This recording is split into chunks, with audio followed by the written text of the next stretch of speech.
সুপ্রিয় শিক্ষক, আমরা শিখবো যে বাইনারি থেকে আমরা কিভাবে এই যে এখানে হচ্ছে দশমিকে কিভাবে রূপান্তর করব, খুবই একেবারে শর্টকাটে দেখা দিচ্ছি।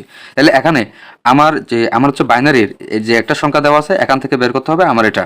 তাহলে আমরা আগে হচ্ছে বাইনারির মানে কিগুলো লিখলাম, প্রথমে লিখলাম 1, 1 এর দ্বিগুণ হচ্ছে 2, এটার দ্বিগুণ হচ্ছে 4, এর দ্বিগুণ হচ্ছে 8, এর দ্বিগুণ লিখলাম কত 16, এরপরেরটা লিখলাম হচ্ছে 32।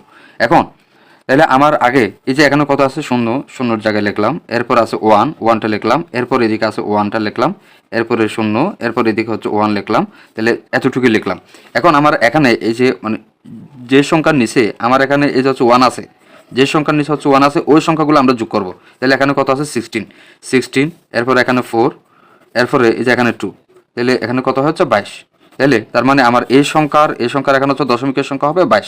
তাহলে এখন লিখতে পারি সুতরাং 10110 এই বাইনারির সংখ্যার আমার এই যে এখানে 22 হচ্ছে, এই যে এখানে আমার দশমিকের সংখ্যা। এভাবে করে আমরা খুব সহজে করতে পারি।